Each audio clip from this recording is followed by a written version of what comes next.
गांव वालों को बधाई दूंगी कि ये ऐसा गांव है भाटी जी, यहाँ पर ना प्याज का सेवन होता है, ना लहसुन का सेवन होता है, ना कोई नशा होता है और 600 साल से भी ज्यादा पुराना नशा मुक्त गांव अगर कोई है तो वो उपलब्धि मीरकपुर गांव के लोगों को प्राप्त है। तो आप जिंदाबाद। ये एक आदर्श गांव अगर सही मायने में कोई है और जिस राह पे सबको चलना चाहिए तो आप लोगों से सीख लेने की जरूरत है। यहां से मेरा एक और नाता भी है। मेरे पिताजी मरहूम चौधरी मुनव्वर हसन जी आपके सांसद भी रहे हैं और मैं बहुत छोटी थी जब यहां से उन्होंने चुनाव लड़ा था मुजफ्फरनगर सीट में, तब देवबंद लगता था और हाथों हाथ आपने उनको लेने का काम किया था और उनको इस गांव से भी बहुत ज्यादा प्यार और आशीर्वाद उन्हें मिलने का काम हुआ था। तो आज दोबारा यहाँ आपके बीच में आकर ये मेरे लिए एक भावुक पल है, क्योंकि मुझे याद है कि जो ननौता में उनकी आखिरी रैली जो हुई थी उसमें भी हमारे विधायक जी मनोज चौधरी जी वहां पर मौजूद थे और उस टाइम पे फोटो वीडियो कम ही चलते थे, तो वो आखिरी वीडियो उनकी भाषण देते हुए है और उसमें भी हमारे विधायक जी साथ थे।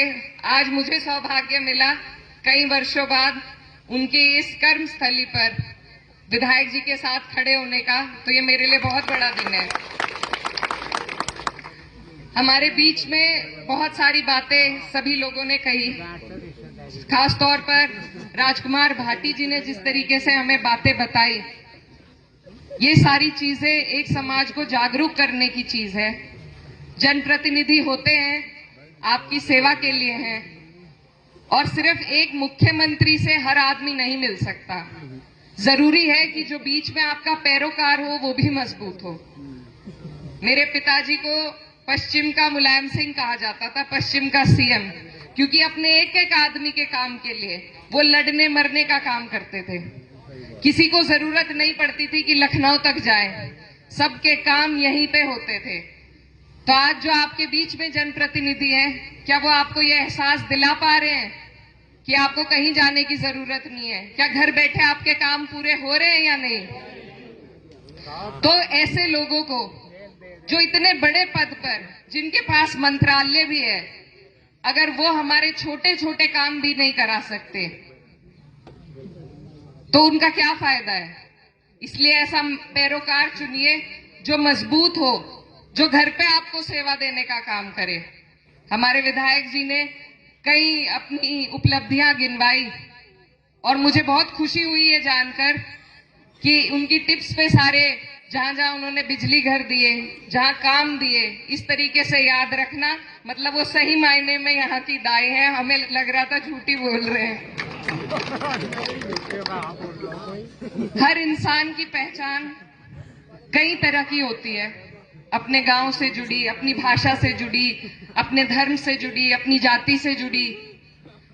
इन पहचानों का सम्मान करना हमारा फर्ज है, हमारा कर्तव्य है। मैं जब विदेश से पढ़कर लौटी थी तो बहुत से लोग मुझसे पूछते थे कि आपकी बोली ऐसी क्यों है, लगता नहीं विदेश से पढ़ के आई हो। तो मैं यही कहती थी कि अपनी तरफ, अपनी जड़ों की तरफ आदमी का झुकाव जरूर होता है। मैं जहां से आती हूँ यहाँ हमारी बोली खड़ी है, तो इसीलिए मेरी भाषा ऐसी है, चाहे कहीं भेज दो ऐसी की ऐसी ही रहेगी। अपने गांव से जो आपका रिश्ता है वो ऐसा ही रहेगा। एक आदमी की कई पहचानें होती हैं, उन पहचानों को हमें आपस में भिड़ाना नहीं है। उन पहचानों का सम्मान करके एक धागे में पिरोने की हमें जरूरत है और ये धागा हमारे माननीय राष्ट्रीय अध्यक्ष अखिलेश यादव जी ने हमें तैयार करके दिया है पीडीए के रूप में। उसे आप पिछड़ा, दलित, अल्पसंख्यक समझे या मुझे तो आज बेहतर लगा जो राजकुमार भाटी जी ने बताया, क्या था भी, पीड़ित, दुखी और अपमानित। तो आज से हमारा पीडीए यही है कि पीड़ित व्यक्ति, दुखी व्यक्ति और इस सरकार के द्वारा प्रताड़ित और अपमानित व्यक्ति, हम सब अगर एकजुट होंगे, हम सब अगर एक धागे में पिरोए जाएंगे, अपने उस धागे को मजबूत करेंगे, तो हमारी संख्या बढ़ेगी, इससे घटेगी नहीं। किसी भी व्यक्ति की, किसी भी समाज की पहचान हमेशा संख्या से होती है, और अगर मैं आपसे दिल मिला के जुड़ना चाह रही हूं तो इसमें हम दोनों का फायदा है, मेरा अकेली का फायदा नहीं है। ये बात समझने की जरूरत है। और आज मैं सुबह से थोड़े भावुक उसमें हूं, क्योंकि मुझ पे ऐसे ऐसे इल्जाम लगाए जा रहे हैं, उंगली उठाई जा रही है। मैं जिस घर से ताल्लुक रखती हूं, हमने कभी धर्म जाति की राजनीति नहीं करी, हमेशा सबका सम्मान किया है, हमेशा सबको साथ लेकर चलने का काम किया है, और यही मेरी विरासत है और इसे ही मैं आगे बढ़ाना चाहती हूँ। अभी आप सब जानते होंगे, मुझे देरी इसलिए हुई क्योंकि मैं छापर गांव में गई थी, जहां मंदिर का एक विवाद खड़ा किया गया। मैं उनके खुद कटघरे में जाकर खड़ी हुई और गांव वालों से मेरी क्या भाई अभी बंद कर दिया ताल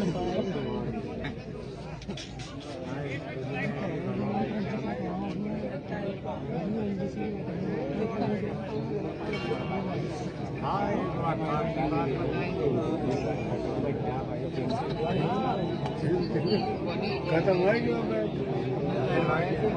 गया अपने घर और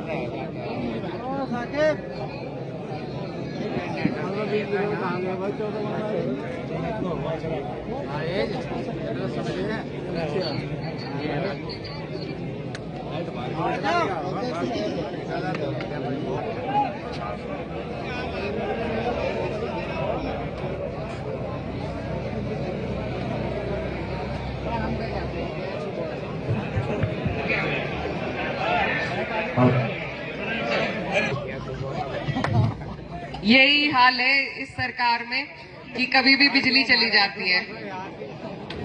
इतने बिजली घर दिए फिर भी समाधान अभी नहीं हुआ, तो और की जरूरत है हमें।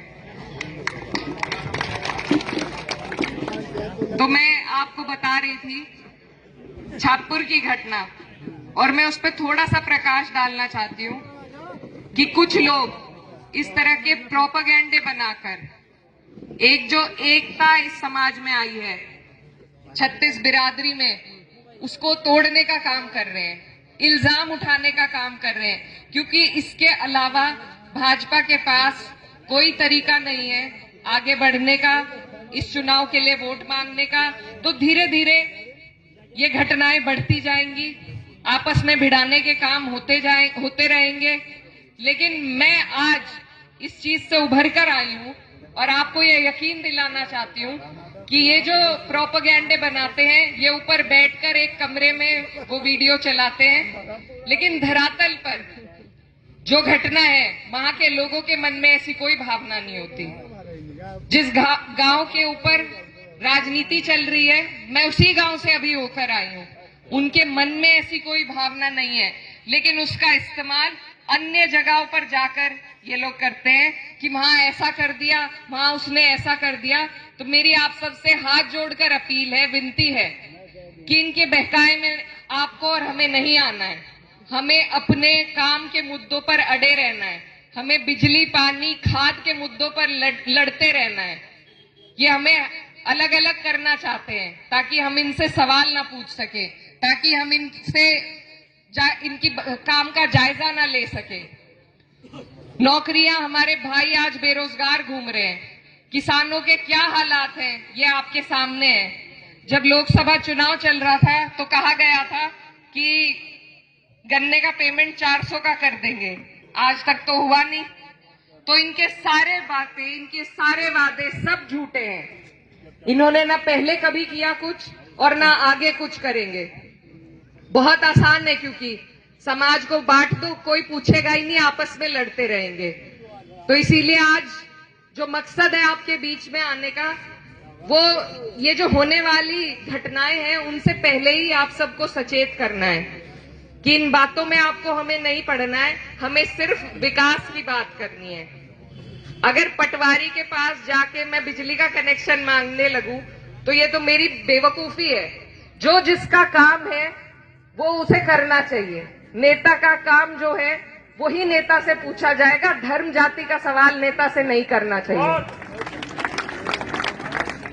तो इसीलिए आप लोगों को जागरूक रहना है और इस मुट्ठी को बंद करके मजबूत करना है। और यहां से समाजवादी पार्टी को अगर आप मजबूत करेंगे, मैं कहती हूं 10 साल हमने भाजपा को देख लिए, ऊपर भी नीचे भी, आज भी सब खतरे में ही है, तो हिफाजत होगी कब? ऐसा कौन ऊपर से उतर के आएगा जब इन्हें सुरक्षित महसूस कराएंगे? ये सबको ऊपर भी इनकी सरकार है, नीचे भी इनकी सरकार है, लेकिन फिर भी आप और हम बदहाल हैं। तो इस सरकार को, आपको और हमें, जो ना कुछ सुन सकती है ना कह सकती है, सिर्फ फरमान जारी करना जानती है। मेरी डेंटिंग पेंटिंग से अगर आपका कुछ लाभ होता हो तो मैं करवा लूंगी। पानी तो फिर भी नहीं आना, बिजली तो फिर भी नहीं आनी, हालात तो झुके तू रहेंगे। तो इनके इन प्रोपोगेंडो से, इन बातों से उभर के हमारे बच्चों की शिक्षा, उनका स्वास्थ्य, हमारे युवाओं का रोजगार, हमारे किसानों का खाद, बिजली फ्री हो, ये हमारी मांगे हैं, ये हमारे इलाके की समस्याएं हैं। इन्हीं को हमें याद रखना है। इनकी पिच पे हमें नहीं खेलना, इन्हें मुद्दों की पिच पर घसीट के आपको और हमें लाने का काम करना है। मैं आपकी बेटी भी लगती हूं, बहन भी हूं, और इस इलाके में जब जब आपको हमारी जरूरत होगी, सरकार तो अभी नहीं है। अभी एक भाई मिले थे, वो कह रहे थे उन्हें कई साल से प्रताड़ित किया जा रहा है। मैं उन्हें बस यही कहना चाहती हूँ कि बस 1 साल की और देर है, आप और हम जुड़ेंगे तो ये सरकार भी हटेगी और सबके काम भी होंगे, और फिर हम पीडीए नहीं रहेंगे, फिर हम सशक्त हो जाएंगे। पीडीए से मेरा कहना है, पीड़ित, दुखी और अपमानित नहीं रहेंगे, फिर हमारा सम्मान भी होगा और हमारा काम भी होगा। और ये सब आपका एक मजबूत पैरोकार जिसे आप चुनकर भेजेंगे, वो और हम मिलकर करेंगे। एक एक सीट जब हम जीतेंगे तभी जाके हम अपनी सरकार बना पाएंगे। आज हमारे बीच में राजकुमार भाटी जी हैं। हम सभी लोग पश्चिम से लेके पूरब तक सब जगह पे हम मेहनत करेंगे, क्योंकि अगर इस बार भी हम चूक गए तो फिर अब बर्दाश्त से बाहर होती जा रही है बात। 10 साल का एक लंबा कार्यकाल आपने और हमने देख लिया, अब इसे बदलने की जरूरत है।